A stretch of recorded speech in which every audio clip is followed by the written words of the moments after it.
Hello नमस्कार। आज कर रहे हैं ट्रांसफार्मर का पार्ट 3। 2 पार्ट पहले कर चुके हैं। आज तीसरे पार्ट में क्वेश्चन कराएंगे। उस क्वेश्चनों के माध्यम से सारे जो भी टॉपिक बन गए हैं वो संपूर्ण करा देंगे। और क्वेश्चन भी बड़े मोस्ट क्वेश्चन है, ऑप्शन टाइप। और जो क्यों का जवाब होता है ना कि डीसी पर क्यों नहीं चलता ट्रांसफार्मर, क्यों जल जाता है, उसका जवाब भी मैं आज आपको दूंगा। तो वीडियो स्टार्ट करते हैं क्वेश्चन की सहायता से। पहला क्वेश्चन ये रहा। पहला क्वेश्चन है, ट्रांसफार्मर किस सिद्धांत पर कार्य करता है। ये पढ़ा भी रखा है मैंने, आपने वीडियो देखी होगी। तो ट्रांसफार्मर किस सिद्धांत पर कार्य करता है आपको बताना है। अनोन्य सिद्धांत पर कार्य करता है। और ऑटो ट्रांसफार्मर पूछे तो स्व प्रेरण के सिद्धांत पर, सेल्फ इंडक्शन के सिद्धांत पर कार्य करता है। ठीक है। और ये ट्रांसफार्मर पूछे तो अनोन्य सिद्धांत पर। ओम का नियम आपको बताइए। ओम का नियम, फ्लेमिंग का नियम क्या होता है, right hand left hand rule होते हैं वो। सेकंड क्वेश्चन, ट्रांसफार्मर में जिस वाइंडिंग को इनपुट स्रोत से संयोजित किया जाता है वह वाइंडिंग होती है। मतलब ट्रांसफार्मर में क्या होता है, ये ट्रांसफार्मर हो गया, ये प्राइमरी वाइंडिंग हो गई ये वाली, और ये सेकेंडरी वाइंडिंग होगी। तो किसको जोड़ रखा है, इनपुट स्रोत से जोड़ना है। इनपुट स्रोत से किसको जोड़ते हैं, ये इनपुट स्रोत ही कहलाती है। प्राइमरी वाइंडिंग को इनपुट भी बोलते हैं। तो ये होगा इसमें प्राइमरी वाइंडिंग। इससे लोड जोड़ते हैं, इससे लोड वगैरह जोड़ते हैं। थर्ड क्वेश्चन, ट्रांसफार्मर की कौन सी विद्युत धारा पर ट्रांसफार्मर कौन सी विद्युत धारा पर कार्य करता है। प्रत्यावर्ती धारा, डीसी धारा, दोनों, या इनमें से कोई नहीं। एसी पर करता है। डीसी पर क्यों नहीं करता, इसका जवाब आगे मिलेगा आपको। अगला क्वेश्चन, ट्रांसफार्मर की दक्षता क्या होती है। तो ट्रांसफार्मर की दक्षता सबसे अच्छी होती है, जितने मशीनी पार्ट्स होते हैं उससे अच्छी दक्षता इसकी होती है 90 से 98%। क्योंकि इसमें कोई घूमने वाला पार्ट्स नहीं होता, इसलिए इसकी दक्षता अच्छी होती है। अगला क्वेश्चन, ट्रांसफार्मर की कोर बनी होती है, जो कोरोड होती है ना, वो किसकी बनाई जाती है। वो सिलिकॉन स्टील की बनाई जाती है। किसकी, सिलिकॉन स्टील की। अगला क्वेश्चन, जो ट्रांसफार्मर इनपुट वोल्टेज को घटाकर कम आउटपुट वोल्टेज प्रदान करता है वह कहलाता है। और आउटपुट वोल्टेज क्या करता है, कम कर रहा है। आउटपुट वोल्टेज कम देगा तो वो कौन सा ट्रांसफार्मर होगा, ये भी पढ़ा रखा है। क्वेश्चन सारे ही पढ़ा रखे हैं, ऑलमोस्ट क्वेश्चन है। ये प्राइमरी वाइंडिंग होगी, ये सेकेंडरी वाइंडिंग होगी।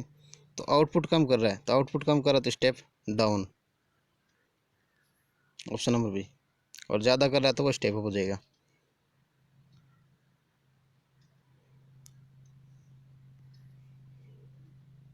अगला क्वेश्चन है, निम्न में से कौन सा ट्रांसफार्मर का भाग नहीं है।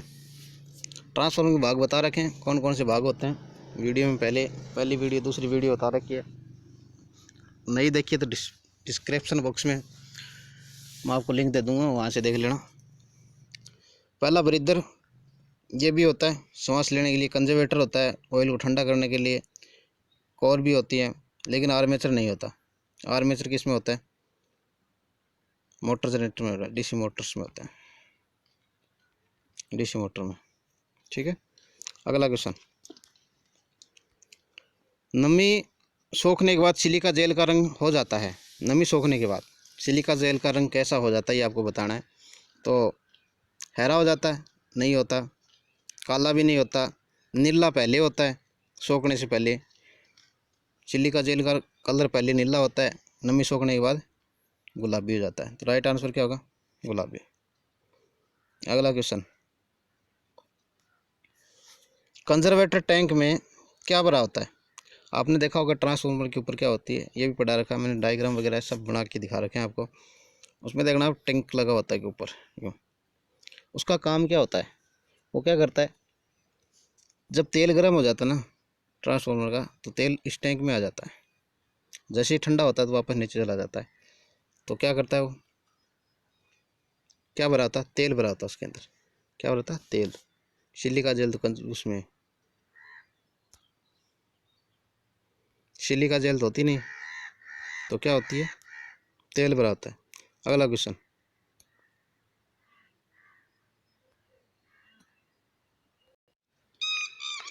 स्टेप अप ट्रांसफॉर्मर में बढ़ता है, क्या बढ़ता है, वोल्टेज बढ़ती है, करंट नहीं बढ़ती, पावर नहीं बढ़ती, सभी नहीं बढ़ते, क्या बढ़ती है, वोल्टेज। अगला क्वेश्चन, सिलिका जेल कहाँ भरा होता है, वाइंडिंग में नहीं भरा होता, कोर में भी नहीं होता, कंजर्वेटर टैंक में ऑयल भरा होता है, तो ब्रीदर्स में। ठीक है। अगला क्वेश्चन,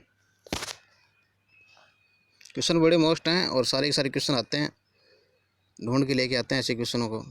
और चैनल को लेकिन सब्सक्राइब नहीं कर रहे हो आप। एक वाइंडिंग वाला transformer, step up transformer, step down transformer, auto transformer होता है जिसमें एक ही वाइंडिंग होती है। कौन सा ट्रांसफॉर्मर होता है, स्टेप सॉरी ऑटो ट्रांसफॉर्मर। अगला क्वेश्चन है, ट्रांसफॉर्मर की रेटिंग क्या होती है, KW नहीं होती, KA नहीं होती, किलो एम्पेयर, किलो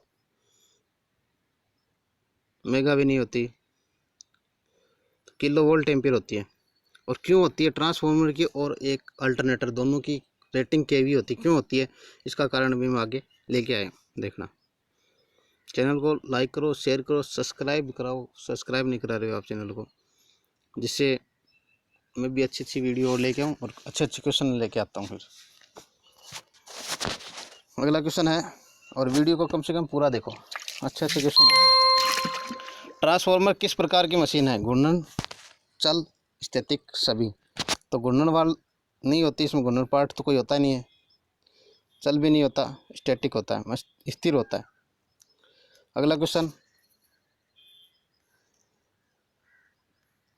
यदि प्राइमरी वाइंडिंग में सेकेंडरी वाइंडिंग से अधिक लपेटें हैं तो वह कौन सा ट्रांसफॉर्मर होगा।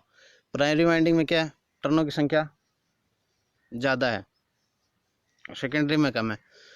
आप इसका आंसर मुझे कमेंट बॉक्स में बताना, ही आपके लिए होमवर्क है, क्योंकि मैंने ये बता रखा है। ठीक है। अगला क्वेश्चन, ट्रांसफॉर्मर की दक्षता का सूत्र, कोई भी किसी की भी दक्षता निकालो आप, तो उसका सूत्र होता है आउटपुट अपॉन इनपुट, और दक्षता अगर प्रतिशत में निकाल लो तो इंटू 100। ठीक है, तो ये हो जाएगा। ट्रांसफॉर्मर में भंवर धारा हानि रोकने का उपाय, तो इसमें क्या करते हैं, लेमिनेटेड कोर लगाते हैं, इसीलिए उसमें क्या होती है, भंवर धारा हानियाँ रुक जाती है। अगला क्वेश्चन, किस प्रकार के कनेक्शन या संयोजन में न्यूट्रल पॉइंट की जरूरत नहीं होती, ऐसा कौन सा कनेक्शन है जिसमें न्यूट्रल पॉइंट की जरूरत ही नहीं होती।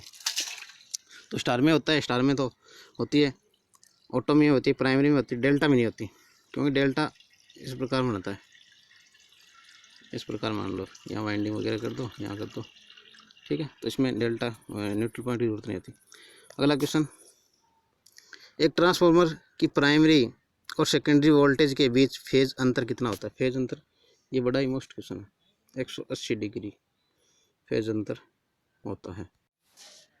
अगला क्वेश्चन भाई, ट्रांसफॉर्मर के किस भाग में सबसे अधिक गर्मी उत्पन्न होती है, कोर में, फ्रेम में, ऑयल में। तो राइट आंसर होगा वाइंडिंग। तो क्वेश्चन तो बहुत हैं, लेकिन अगली वीडियो में बताएंगे। और देखो क्वेश्चन बहुत हैं, वन लाइनर क्वेश्चन है, क्वेश्चन बहुत है, वो कारण वाले क्वेश्चन भी हैं मेरे पास।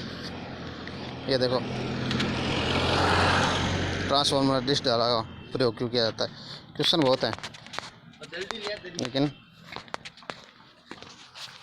अगली वीडियो में इसको बताएंगे। तो वीडियो देखने के लिए बहुत बहुत धन्यवाद।